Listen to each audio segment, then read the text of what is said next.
You're listening to a podcast from The Word. Okay, Stack Waddy game. Are you going first? All right, I'll go first. And I think we ought to thank, actually, our listener, Baden Smith, who the other week we were talking about Stack Waddy game. We were saying, have we done this before? We can't remember. And Baden Smith, bless him, went back, Dave, didn't he, and listened to all of them. And we have done, well, we now know, actually, because he made a list of all the ones we've done so far, all the topics. We've done 86 so far. Oh, God, I know. This is the 87th coming up. Amazing. 87 and 88. For the benefit of people who've only caught on to it recently, I think, if I remember correctly, it began with us aerially making jokes about Stack Waddy, kind of anonymous rock band of the early 70s. And somebody got in touch and said, there can't really be a group called Stack Waddy, can there? And therefore, that's how it began. You know, the idea is that are these names real? Or are they Memorex? That was the idea. Exactly. One of them is fictitious. And actually, it's kind of expanded a bit since then now. It has, yeah. And I've gone into this different format. I'll give you one now. Okay. Reggae sound systems, right? Oh. Especially Jamaican ones, right, tend to have epic, cartoonish, slightly apocalyptic names. Right. So I give you famous reggae sound system or Marvel Comics superhero. Okay? All right. The first one is Silverhawk. Sound system or superhero? Silverhawk. Superhero. It's a sound system. From veteran producers Clevey and Steely, they beat Bodyguard in the Guinness Sound of Greatness Sound Clash when relaunched in October 2011. Just telling you. Just saying. Okay, second one, Night Nurse. That's a Gregory Isaacs tune, isn't it? But it can't be a superhero. That's got to be a sound system. No, it is a Gregory Isaacs tune, but it is actually a superhero. Linda Carter takes on the moniker Night Nurse in order to help and heal and patch up the superheroes in need. I know. Okay, Black Widow. Oh, superhero. Yep, and super spy Natasha Romanoff. One of S.H.I.E.L.D.'s most deadly assassins and a frequent member of the Avengers. You know this stuff. I don't have to tell you that. Doctor Strange. No, sorry. Downbeat the Ruler. Downbeat the Ruler. Sound system. Downbeat the Ruler is indeed a sound system from New York, operated by Tony Screw. It features Brigadier Jerry, Josie Wells, and Rankin Joe. Doctor Strange. Superhero. Yep, Sorcerer Supreme, the primary protector of Earth against the magical and mystical threats. There we go. Aftershock.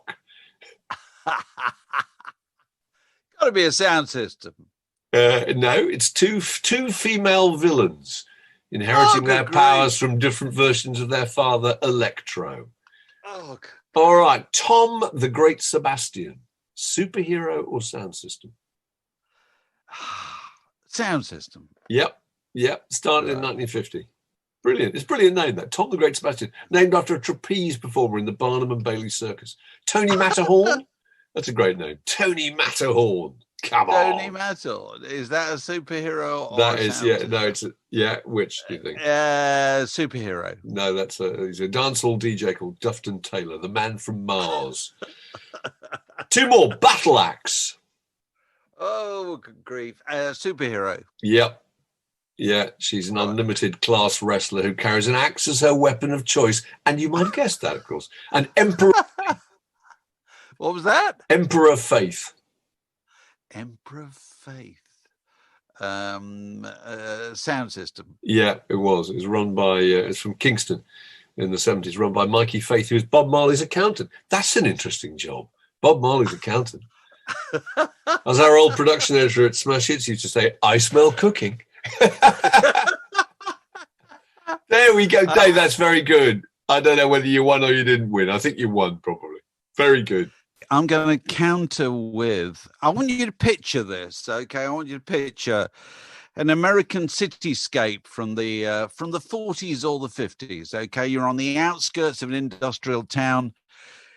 Far in the background, you can see the smoke rising from the chemical plant. Okay, and coming down a rutted road towards you is a beaten up old Cadillac going through the potholes in the road, heading towards a small house in the foreground. Okay, and the man gets out of the car, and as he looks up at the house, a shapely female figure emerges from the door to the sound of a frowsy saxophone, and he can see her outline through the screen door. And a single shot rings out, because we're in the world of American film noir. Okay, Mark? Oh, this is good. So you have to decide whether these titles are classic American film noir or lesser known Bruce Springsteen songs. Oh, okay. Very good. Very good. Which of the two? Okay. Here we go. Here's the first one. Yep. They Drive by Night. That's a film noir. It is. It's be. When one of they two drive, they anything, you know. Yeah. When one of two truck driving brothers loses an arm, they both join the transport company, where later one of them is falsely charged as an accessory in the murder of the owner. Okay, Murder Incorporated. Murder Incorporated. Is that a classic American film noir, or a lesser known Bruce Springsteen These song? These are great. That's another film. I swear to God, that's a film. I don't think that's a Murder Incorporated. No, I don't. That sounds like a movie title. No, it's a Bruce Springsteen song. Okay. It was tacked on the greatest hits made in 1982. Strangers on a Train. Strangers on a Train. Is that a classic American film noir, or a lesser known Bruce Springsteen song? You see, I don't see the industrial backdrop of Gary, Indiana, belching sulfurous fumes into the air. I see Bruce Springsteen. I'm sorry. Am I right? No, it's a Hitchcock film, actually. A psychopath forces a tennis star to comply with his theory that two strangers can get away with a murder. Really? Okay. Good. These are really good. Fantastic. Moving on. Wages of Sin. Wages of Sin. Is that a classic American film noir, or a lesser known Bruce Springsteen song? I've got a strong feeling that's Bruce Springsteen, but I mean, I ought to know this, but that's what I'm guessing. It's a Bruce Springsteen song that was on the Tracks box set in 1998. But you can hear that voice, can't you? The trailer, Wages of Sin. So here we check in, but they never check out. Is this a classic American film noir, or a lesser-known Bruce Springsteen song? Pick Up on South Street. Pick Up on South Street. Oh, God, it sounds so Bruce Springsteen. That's precisely the kind of thing his 20-year-old imagination would have been rattling with, I would have thought. But then we haven't had very many. I'm going to say Springsteen again, but I'm probably wrong. It's a 1953 film in which a pickpocket unwittingly lifts a message destined for enemy agents and becomes a target for a communist spying. Kiss Me Deadly. Is that a classic American film noir, or a lesser known Bruce Springsteen? Film noir. It is 1953. A doomed female hitchhiker pulls Mike Hammer into a deadly whirlpool of intrigue. You'd see it though, wouldn't you? You would. God. You would. Past the toffees, I'm in. Thundercrack. Well, anything with thunder in it has got to be Bruce Springsteen, sure. It is. I mean, that's a bit of a Springsteen riff, isn't it? That's great. That's great. Okay, and finally, The Sweet Smell of Success. Is that a classic American film noir? Well, it doesn't sound like a film noir title somehow, because it doesn't sound gloomy and complicated and grisly enough. So I'm going for Bruce. No, it's a film. It's a great film, actually. It tells the story of a powerful and sleazy newspaper columnist who uses his connections to ruin his sister's relationship with a man he deems unworthy of her. Very good. Very good. I love those descriptions. That's a genius one. Really inspired. Fantastic. So come on, we're even. We're even. Yeah, we are even. Good work. Honors are definitely even. So I've been watching what did she call it? Fran Lebowitz. Pretend it's a city.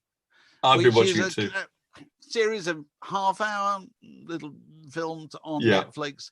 directed by Martin Scorsese, Fran Lebowitz, the great American New York columnist, kind of public speaker, really. I think is probably what she does as much as anything else.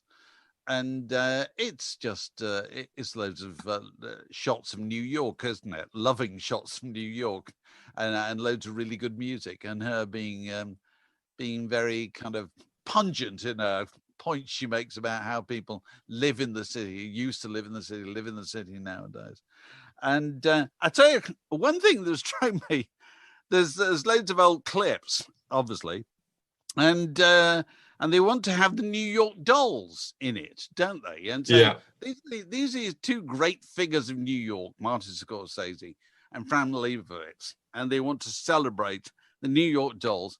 Where do they get the clip I noticed from, that. Mark? I know. I thought it's so funny because the whole program is obviously it's about New York. It's about the and they're chosen because not just their name, they are the essence of New York. Essence of New York. They're kind of they're deviant and they're radical and they're kind of they're outsiders. And the clip comes from Old Grey Whistle Test. It was shot at the television centre, Shepherd's Bush. Probably continuity C, I think, as they used to call it. Yeah, that's right. Up at the top of the place, in Wood Lane, Shepherd's Bush. I know. So the only clip of the New York Dolls must have been when they came over to Britain, which is pretty remarkable, really, isn't it? There's stuff on YouTube from America, but it's just not very good quality, is it? I mean, that's just that's studio sound and studio cameras, and it's mimed, I think, really, but it's studio quality visuals. Was it mimed? God, I haven't looked at it very carefully.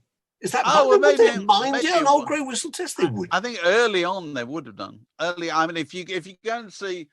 I mean, very early, particularly when they're doing it in really small studios. I may be wrong about that one, but but if you look at like the early clips of the first Whalers thing that they did at Whistle Test, I think that was mimed. It certainly sounds like it.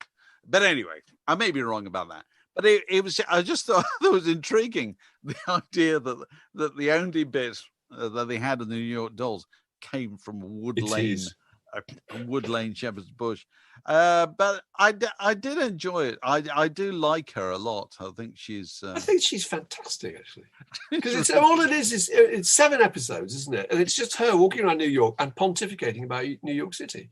She's either out in the street or it's old clips you say of her, being interviewed or whatever, or Scorsese sitting in a club talking to her. And what interests me is what is it about New York that's so different from anywhere else? Because everything about New York City seems to be kind of radical and on the edge and a huge cultural significance and ahead of the curve. And there's no real equivalent anywhere in the world. There couldn't be it's like the New Yorker magazine. You read Talk of the Town and there's little sections about overheard picking up the kids from school in Greenwich Village. And everything seems to be so hip and forward thinking. And there's no equivalent to that. You couldn't have a magazine called The Londoner because London doesn't have that character, does it? Doesn't represent the same kind of thing. Not. I mean, London's a great sprawling geographical area, and actually New York City is really only 2 square miles going from around kind of Greenwich Village just up beyond the park, isn't it? So I thought it was interesting. And she talks about, and she doesn't try to be funny just by being flip and surreal or taking a stand that she doesn't really believe in. She's just it's down to earth wisdom, isn't it? That stuff about her subway stations being done up, been closed for 5 months to be repaired. Whereas the subway itself doesn't really work, but the subway, because they're putting an art installation in there. She said, this is what we need now. No, public transport will be better. We're going to have some art installations in the station. Like the sun loungers in Times Square. But she's great. I think she's really good. And she talks about.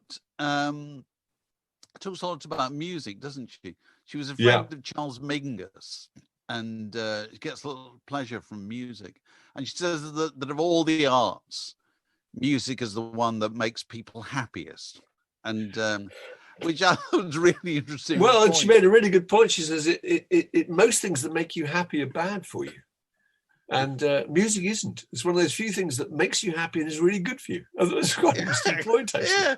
Yeah. Well, it's wonderful stuff about Mingus. There's a bit where she goes to a Mingus show and he sees her, they've had an argument. He sees her in the audience and jumps off stage and pursues her down 20 blocks down the street, running after her. And eventually, they're both so exhausted, they kind of collapse. And there's a silence as they sit there kind of puffing and panting. And he goes, "Hey, do you want to eat?" She goes, "You're meant to be on stage. People are paying to see There's a load you." of people back there waiting for you to finish it. Absolutely brilliant. And there's a lovely bit. I mean, talk about the high caliber names she drops. At one point, she says she has, how old is she now? She's about 70, I think. She's breakfast 70. With Duke Ellington and Charles Mingus. It's breakfast with them. You think that's something else, isn't it? Incredible. But no, a lot about music. You'd be just, if you were having breakfast with Ellington and Mingus, you'd just be sitting there getting on with your toast, wouldn't you? Really, you wouldn't attempt to contribute, would you? Really? No, but she made a really interesting point about Charles Mingus. That Charles Mingus was very arrogant, huge ego, really kind of massive sense of self-importance. But in the company of Duke Ellington, he was meek, mild, wasn't he? Subservient. But you see, differential. Don't you think? Doesn't that always happen with musicians? That musicians there's a pecking order. Really quickly detect the pecking order. Yeah. If there's somebody in the room who's more prestigious than they are, they slightly shut up. Yeah. Because they know that, you know what I mean? It's like we often say that if you have a room full of rock legends and then you introduce Bob Dylan, everybody else just steps back a little bit, don't they? Which in fact happened in the Travelling Wilburys. There's no doubt about it. When you see the footage of the Travelling Wilburys, and that's the group that's got Roy Orbison in it, for God's sake. But when Dylan says or does anything, they're all George Harrison completely in awe of it. It's really sweet. It's George Harrison's band, really. No, absolutely true. It's fascinating, man. Fascinating. The Word Podcast. Prime cuts of popular culture served fresh each week. Okay, we're back and joined by Alex Gold as usual, and as unusual, Sam Pope. Thank you very much for being with us, gentlemen. Now, most podcasts are very keen to tell you that they got their finger on the pulse. I'm very keen to tell you that I don't have my finger on the pulse at all, but I'm dimly aware that within the last week, everybody's been talking about sea shanties, okay? And so Sam and Alex, between you, can tell me about what's been going on with sea shanties over the last week. Because, Sam, you've done one, haven't you? Tell us about this. Yeah, so I don't know quite why, but they are becoming quite a trend at the moment. And particularly on the app TikTok, they've completely blown up, and there's been a lot of quite a few people whose accounts have grown massively just over the past maybe 2 or 3 weeks, and myself included. Luckily, I just literally posted one TikTok sea shanty of an Alan Doyle song from the Robin Hood film called "Row Me Bully Boys Row." And a huge amount. I think it ended up with over 1 million streams, and I think it was something like 4,000 or 5,000 people have duetted with the video, which is a feature you can do on TikTok where you literally just add another video on top of the last one and try and contribute something to it. But didn't it start with a guy called Nathan Evans, a Scottish postman? There's a group called the Longest Johns in Bristol. We've had lots of success. But Nathan Evans started it, didn't he?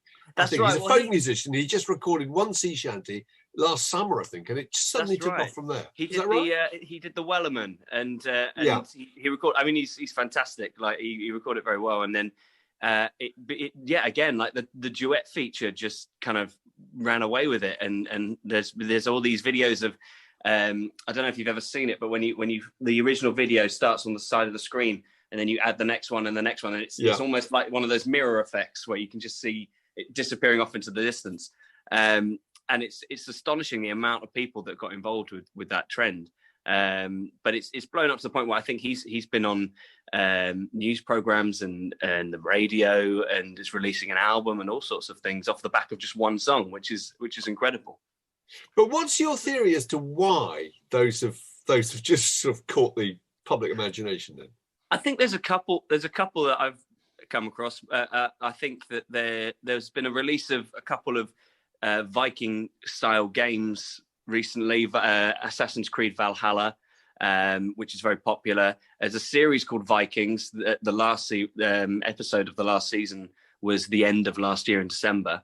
I think that's probably played a part in popular culture. But also, I feel more importantly, it's the nature of sea shanties. I think sea shanties were written to help sailors go through these tedious journeys over long distances and stave off boredom. And I think that's pretty much exactly what the world. And they're about group physical activity, aren't they? They're meant to accompany the pulling in of ropes and rowing of whaling boats and stuff. So there's a sense of kind of community, isn't there? Yeah, exactly. And the fact that not all sailors had beautiful voices, and the songs weren't written for people who have astonishing range. So they're meant for everyone to be able to sing.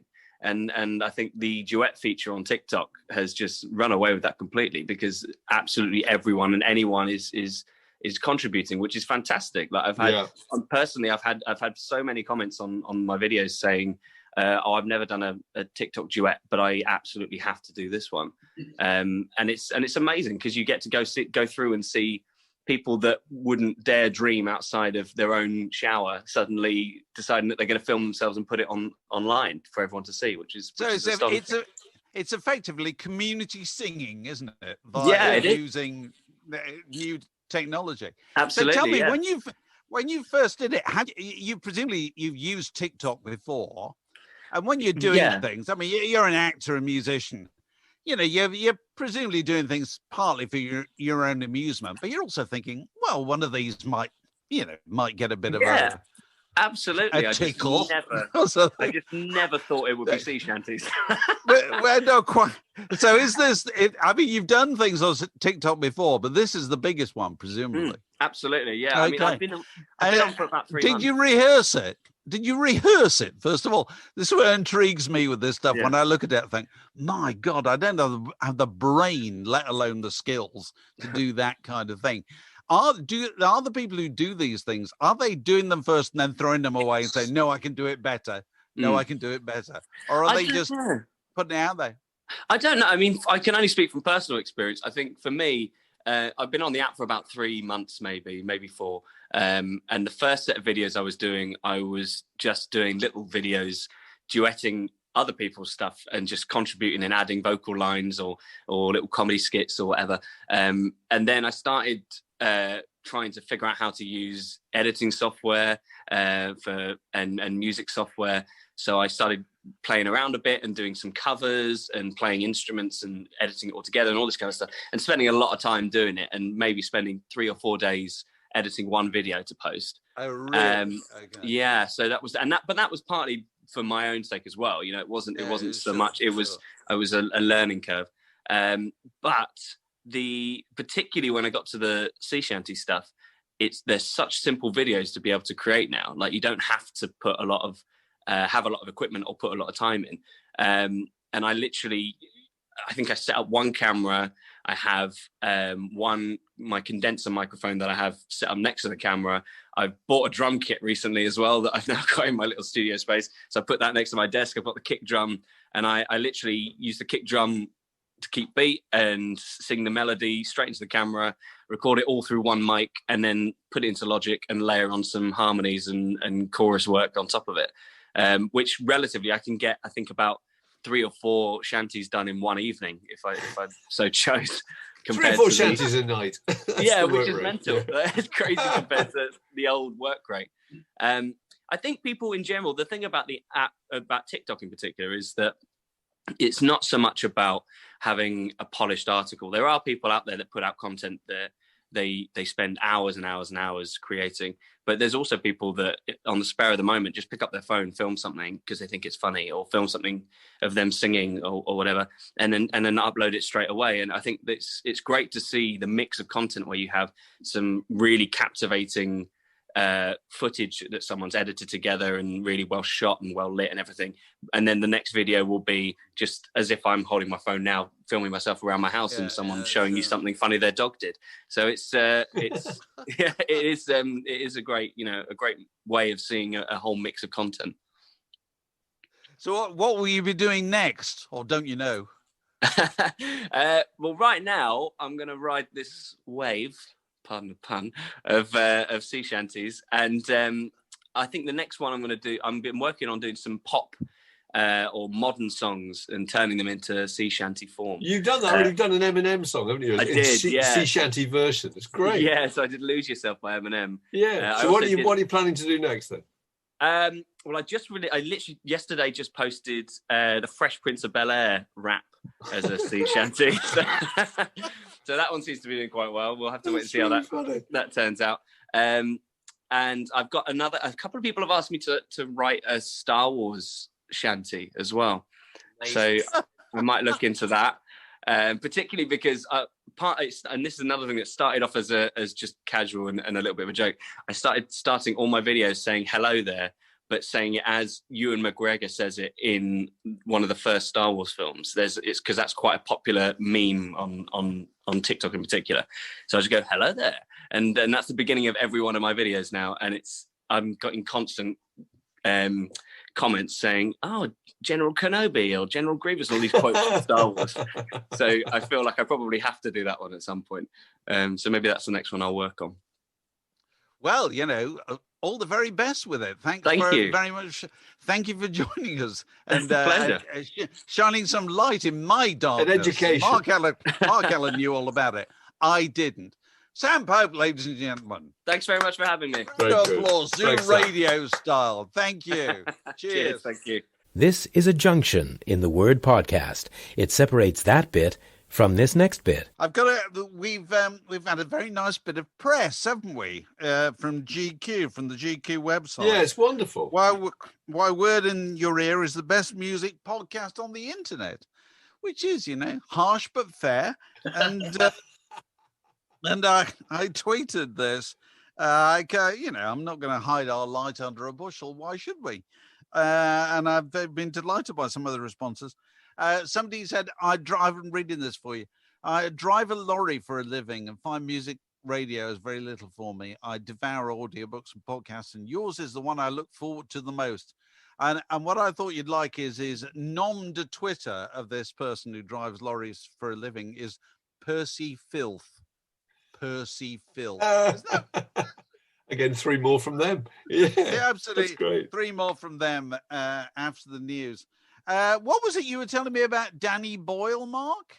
Oh, well, Danny Boyle, that just really interests me because the success of Rocket Man and Bohemian Rhapsody has started a gold rush in rock biopics because they were hugely successful films.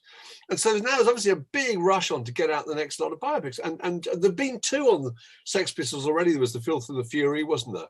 There was a Sid and Nancy, which did quite well. But Danny Boyle, he's about to start shooting. He's about to start shooting a film version of the story of the Sex Pistols, which I think will do really well. It just made me think there are so many. There've been quite a few biopics already, but there are so many haven't been made.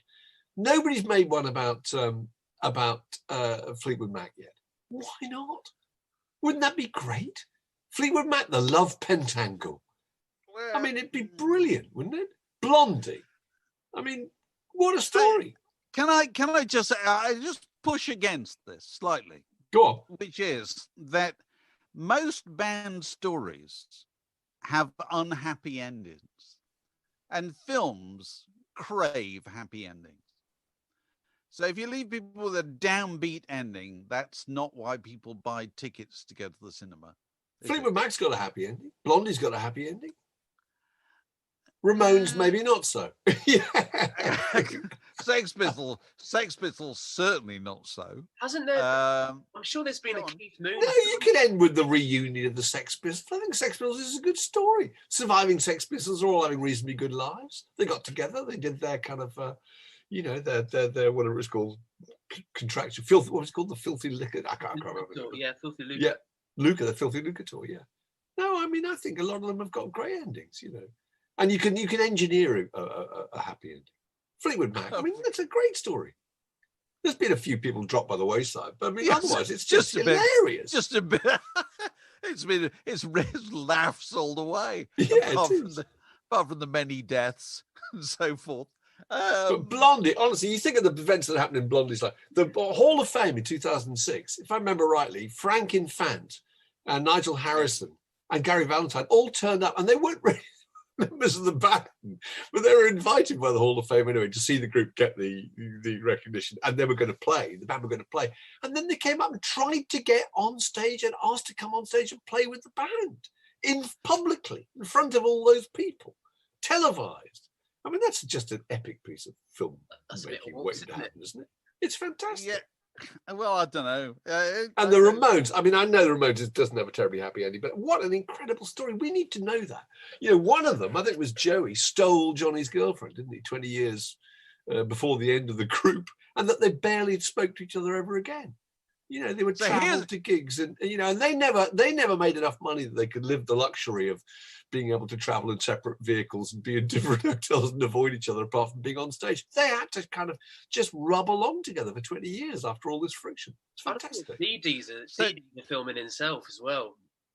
What's that? I thought Dee Dee Ramone would be a film in himself. Yes, he would. Yeah. Well, I mean, I think there's been a Keith Moon film in development for God. It must be about a decade. Mike Myers is meant to be involved, and I keep seeing references to its production or pre-production in various papers. See, that will not happen right at this moment. I mean, I don't mean the pandemic moment, but celebrating Keith Moon as a hero, knowing what we know about Keith Moon, it's a very difficult sell nowadays. Yeah. Very difficult. It is. It's more, you know, a lot of things he did were really unpleasant. You know, fantastic drummer. The group would not have been the group without him, but you know, that's not what biopics are about, is it? No. They're about celebrating heroes, you know. Well, all right, here's some others. Rod Stewart biopic. Why not? Led Zeppelin. It would work. The Who, possibly. The Who. It would be great, yeah. Deep Purple. I mean, these are all fantastic stories. Can I throw in reasonably happy endings? You can engineer a happy ending. Can I throw in a sweeping statement, which I'll ask for Alex to either confirm or deny based on his experience of being in bands? You talk about the Ramones being exceptional because one member slept with another member's girlfriend, wife, or whatever. I'm saying not exceptional at all. I'm saying pretty much all groups, one member steals another member's partner. Oh, I think so. It was the end of Japan, wasn't it? Wasn't it Japan? Was it? Was it really? Oh, yeah, I'm pretty sure it was. Yeah. Yeah, it's pretty frequent. But if you think about the environments most bands form themselves in, most of them are pretty frequently in a state where they don't really know what they're doing. So and this makes situations like that eminently more possible. So yeah, it's kind of maybe not so much now because I think musicians. The generation below me of musicians are generally more rounded people, a lot younger. But certainly when I was a lad, it was pretty normal for a little bit of swappage and all that. But also, if you're in a band and you're touring, you're in that little bubble where you only ever get to socialise with or get to know or spend any amount of time with a very, very select number of people. Yeah, so that's where that's why. If it isn't too much of a cliche or a generalization, but I think it's true. It's why most women in bands who front bands tended to have relationships with people in those bands because they kind of felt safe with these are the people they got to know and travel with, were on the tour bus, But also there's the mentality of survival as well, I think, because, most bands are poor. And, when you're poor, you sort of take what you can get when you can get it. And this applies to eating, washing. If you think that someone might fancy you, my God, you're going to go for it while you know that window of opportunity is open because you don't know when the next one might be. It's that kind of mentality. like your attitude to food, isn't it, Alex? On tour, if food is presented, eat it because you never know. All musicians do that. You don't know when the next meal's coming. It's just a massive meal. You always end up starving, an 8-pack of BrewDog or whatever it is, because you don't know when the next time you get to get some beers in, So relating all this to somebody we talked to this week, I still insist, going back to the stories of bands, the Beatles is the best story of bands. Yes. Because it starts and it finishes. Yeah. And it doesn't finish too unhappily, really. I mean, I know there's a certain amount of bitterness there, but it's all triumph. They never declined. They never had to come back or anything like that. Can I just interject and confess that at the end of the anthology, when Ringo says, you know, at the end of the day, we were just four guys who loved one another, I shed a little tear. Yeah. Well, Ashamed of. Nothing to be ashamed of at all. No, absolutely. Yeah, perfect story. And so we're talking to Tom Holland this week in Word in Your Attic about he wants to write a history book, doesn't he, about where the Beatles fit into all this in the history of kind of Western thought and Western. He was belief. so interesting about it. The thing about talking about the Beatles in the shadow of the Second World War was so interesting, because he was saying how radical their message, the kind of all you need is love message was, because they were born during the war. There's that. They on the way to Hamburg, they stopped, didn't they, with Lord Woodbine and visited the War Memorial. They just grew up with the shadow, John Winston Lennon, the whole thing, and the fact that they were writing those songs about a kind of unifying love, after all, that had a real significance at the time, which we probably don't appreciate now. Another thing Tom Holland said was he started the song every day, didn't he, Dave, by playing two particular songs. He played Good Day Sunshine and Here Comes the Sun, because he said the value of happy music was so crucial at the moment. I thought it was really interesting. I went and put on Good Day Sunshine after that, and it made me think what a fantastic lyricist McCartney is. We take a walk, the sun is shining down, burns my feet as they touch the ground. That's a great lyric, isn't it? Do you think? Just thrown away. It's fantastic. Yeah. Brilliant songs. And oddly enough, he's the man with bare feet on the cover of Abbey Road, isn't he? Yeah. Never thought about that. Burns. But I remember doing we did a piece in Word about songwriters, and one of the things that I asked various people was, is it more difficult to write a happy song than a sad song? And Katie Lang said, as a society, we have trained ourselves to think that melancholy produces better art. And that was a really good point. And it extends to everything. It's exactly the same as the Oscars. Is it easier to get an Oscar for Bridesmaids or for My Left Foot? The answer is obviously My Left Foot, because any film about suffering or sorrow or melancholy or any kind of internal navigation is considered to be more substantial and more worthwhile than anything that's just funny. I mean, how many comedians got Oscars? Did Steve Martin ever get one? No, he had one of those specially invented Oscars. He never got an Oscar for any of the films he was in. In terms of writing, though, aren't the emotions we see as negative, aren't they more strongly felt? So is it not easier to come up with something that's a little bit yearning or melancholy than it is to come up with something happy, which maybe doesn't give writers the same push? No, I think that's absolutely true.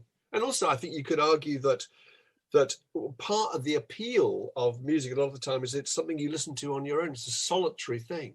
You don't necessarily listen to music en masse or particularly these days, with people in a large number of people in a room. You're listening to it on your own, and therefore it's about solitary experience, which tends to be more melancholy than it is about just solitary listening. I did my latest album from Dave's book list last night. All right, go on. Where are you this week? For the very first time, I listened to the Kinks' Something Else. All right. And two things I took away. Good record. Go on. Yeah. How absolutely underrated Ray Davies' voice is. It's when you zone in on it, it's really super expressive. And I remember when I was a child, actually, I heard You Really Got Me for the first time, and there was something about the way he sung it which really, really appealed to me.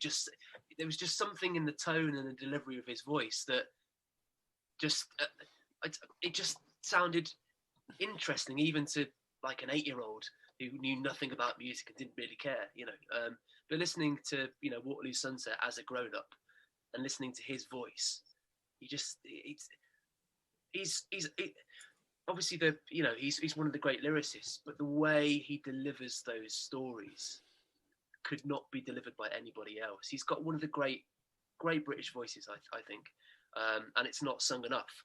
but also how shoddy some of the playing was, and how a good mix can really sort that out. Because some of it's so sloppy. I mean, again, by which member of the group? Who are we calling into question here?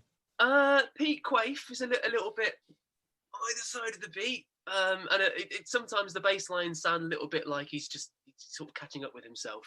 But Dave Davies is really sloppy, actually, and Ray was no great shakes as a guitarist. Let's face it.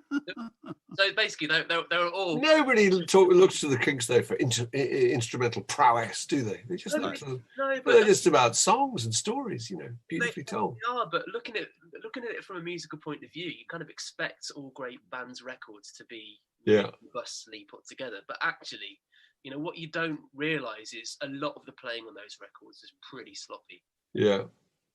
And the way they're mixed and the way they're produced. Obviously, the songs being strong really helps. But it's easy to overlook how when you're a Kinks record in those days would have been put together in a week, I would have thought. Yeah, absolutely. Really fast. Well, Ray Davies talks about the pressure they were under, just being a hit machine and just having to. They had to, like the Beatles, except the Beatles somehow did it in slightly more relaxed fashion. Literally, you wrote in your diary, Tuesday, write a hit, Wednesday, record it. You know what I mean? Yeah. Friday, write another one.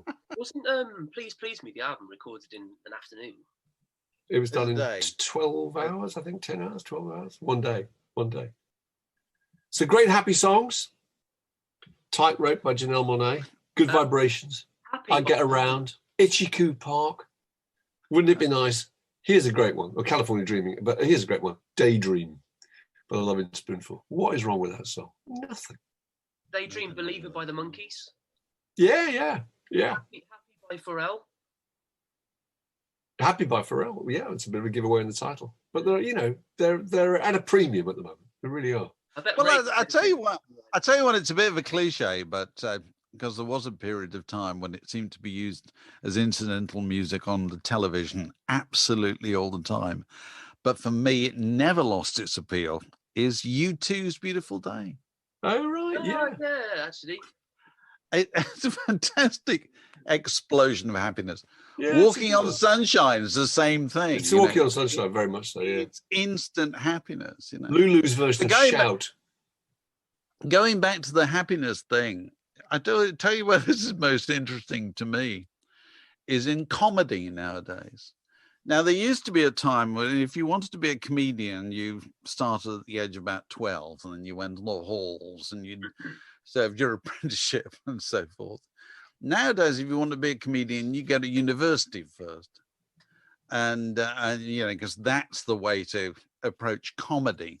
And so comedians as a breed nowadays take themselves fantastically seriously. Yeah, they do. And one of the ways that they justify doing what they do for a living is claiming that what they do has some element of kind of social criticism about it.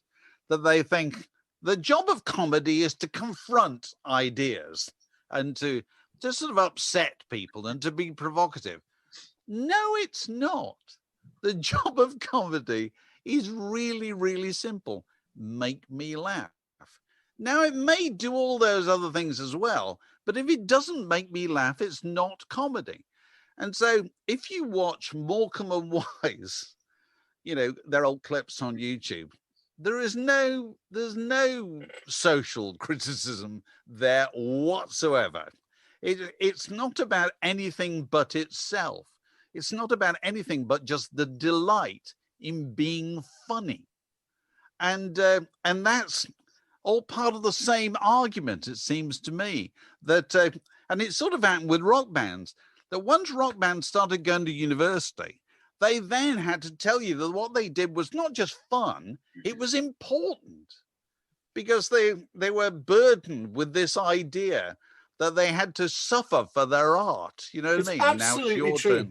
It's completely true. There are comedians like Lee Mack who never get any credit at all, who are genuinely funny, very, very witty and spontaneous guy. Never gets any credit because all his stuff is kind of considered to be superficial. He doesn't represent anything.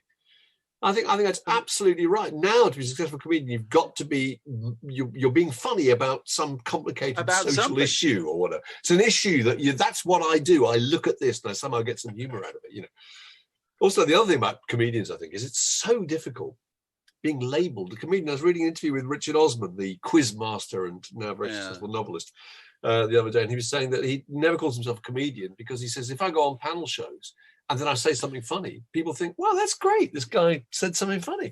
But if you're he's not a comedian, he's not billed as a comedian. But if you're billed as a comedian, you're the pressure to be funny. It's like that idea. Have you ever met somebody at a party who says, well, you say, well, I'm a comedian?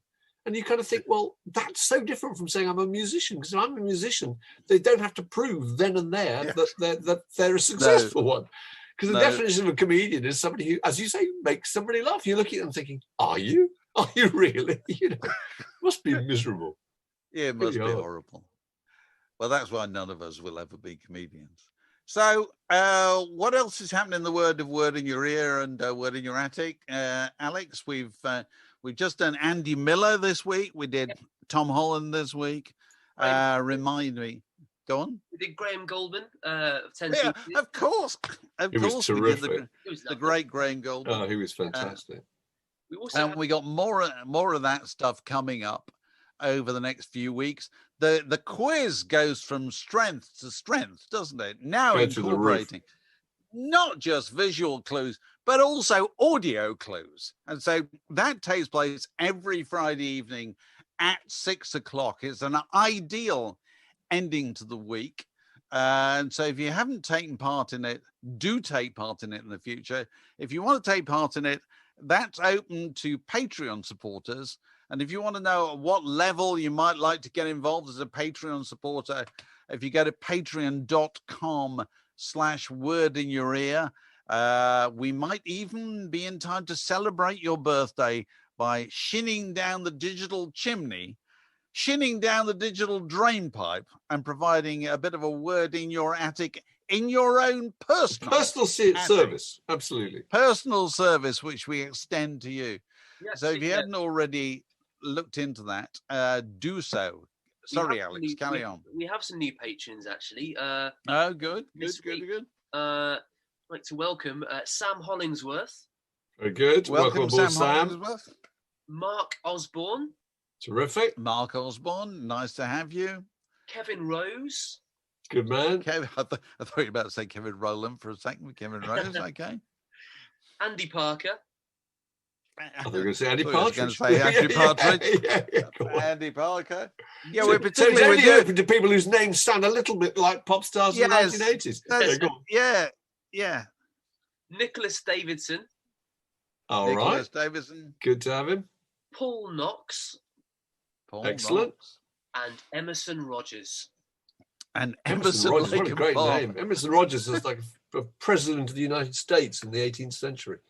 Very good. Okay. We should also mention that we're plotting a Patreon only gathering, aren't we, for the next couple of weeks? We are. We are. With more details of that in the next few days. So make sure you investigate at patreon.com/wordinyour-ear. And welcome on board. Hello there, here's another shanty rap. Now this is a story all about how my life got flipped, turned upside down. I'll take just a minute, boys, sit ye right there. I'll tell ye the tale of the Prince of Bel-Air. Row, boys, yo, boys, a story with characters rare. Row, boys, yo, boys, the tale of the Prince of Bel-Air.